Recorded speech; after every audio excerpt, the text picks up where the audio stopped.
Cheers all. I just watched The Crow and Deadpool. Really enjoyed both. There were some overlapping themes of sacrifice and, throughout and before then, but especially afterwards, just a lot of thoughts became kind of congealing around purpose and motivation and all these mantras people talk to and write books about and are cliche at times about, and amount to nothing more than perhaps common wisdom that you'll get from talking to enough friends or family, but you'll end up paying $20-$30 in the process to buy the book. I know, just my cynical angle. Anyway, so this notion that you hear sometimes of live like there's no tomorrow. Okay, well, sure, be earnest, be bold. But also, it seems to imply, if even unintentionally, be reckless, right? Worry less about collateral. And so, that is the weight of my mind for a long time, but it's really kind of settled here recently to maybe give it some more thought, even briefly. And that is, aside my own bias, granted, vampire fantasies and elves and so on, sure, that might play a bit into it, but I think the point stands by itself without any kind of allusions to anything else. And that is, live like you'll be 1,000 or more. Right? Well, people I really enjoy listening to over the years that I respect and don't agree with on everything, but again, genuinely respect and enjoy. People like Neil deGrasse Tyson, right? They have been pretty strong in their stance about why would you want to live forever or live a long time, because you could always just do it tomorrow, right? It reduces the impetus for immediacy. And I push back on that. I think if you live like you're going to be 1,000 or more, as opposed to live like there's no tomorrow, or you could say even you have a much shorter life. If you live like you'll be 1,000 or longer, you risk some complacency. However, you're also necessarily thinking long term by definition. And many philosophers, some entrepreneurial minded people who I disagree with vehemently on a lot of things, we in some respects share this kind of long-termist philosophy and the ethics of future people. And I would expand that out to more egocentric view, beyond Homo sapiens specifically, but things that we can detect have sentience and entities capable of suffering, right? And sure, that creates complications if we expand our field of empathy. People like Peter Singer speaks to this, right? There's some other people, Leo something, they had the mountain ethic, I think.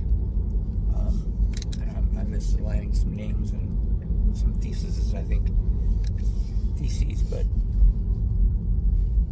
I just still think it remains that if you think on much longer terms, then yes, there's a chance you have complacency set in. However, you think much more broadly. What will my actions now in the next 10 years?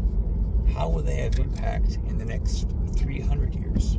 Normally, you might think it's 300 years. It doesn't matter. Maybe if you have, a sufficiently large ego, or maybe if you're thinking about family, you'll think to those numbers. But in a given moment to moment, you're probably, at least, with the current human condition, probably odds are not going to think about what will my actions be. Take it out to 500 years. What will my actions in the next 10 years after 500 years? Well, there's more immediate thing to deal with because we have much shorter lifespans. But if you did live to 1,000 or longer, well, that's suddenly very relevant. 500 years out, you're only halfway through. See, when you're, less than 100 now. I think that really changes the conversation. And with, with longevity, escape velocity becoming less science fiction, more science reality, I think these are things that are good to start thinking about. And someone might think, here we go, here's the parallel to the nuclear energy. It's always 20 years away, right? Longevity, escape velocity. It'll never get here. It'll always be hurdles. Well, incrementally over the centuries, we have lived longer and longer and longer, right? We have decades now. There's all the tropes about the new X decade is the new younger X decade, right? The new 50 is the new 40, and so on. That just seems to be on average. Now, in some parts of the world, granted, life expectancy has dropped, and those are very much tied with socioeconomics, especially in America, the American death care system. So, sure, but in general, we don't have long enough lifespans to really enjoy the fruits of technology before we move on to the next step. That's a very recent phenomenon. If you go back in centuries, if the mass majority of people were farmers and laborers in the fields, it's just the mass majority of the population. It's only a recent phenomenon that we've had a sharp increase of people who are college educated or some degree, certificate, or they go on to get some kind of craft that that wasn't very hazardous just to do. We're making a lot of improvements, is the point. And it's only a recent phenomenon in which we can enjoy those labors, we can enjoy those fruits at not drastic expense to some kind of ratio of experimentation. And technology is changing much faster now than we can keep up with. We've evolved to keep up with.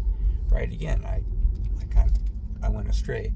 The point I was making about, if you go back centuries, a family was living in the middle of the country, generations and generations and generations, they were farmers. That was the way of life. Now, not every place in the world, but increasingly so, which is not the case. You have a lot more opportunities. Someone can go from having an internet connection and a cell phone to drastically changing their life.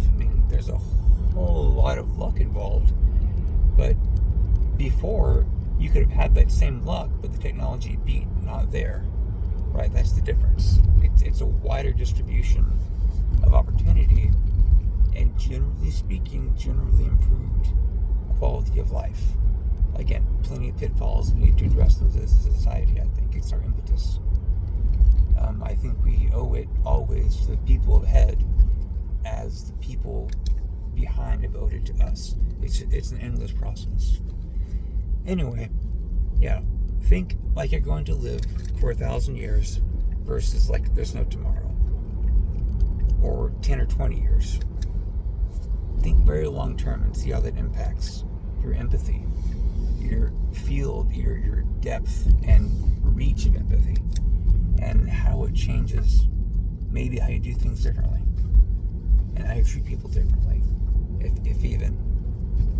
Anyways, be well, do good, and think critically.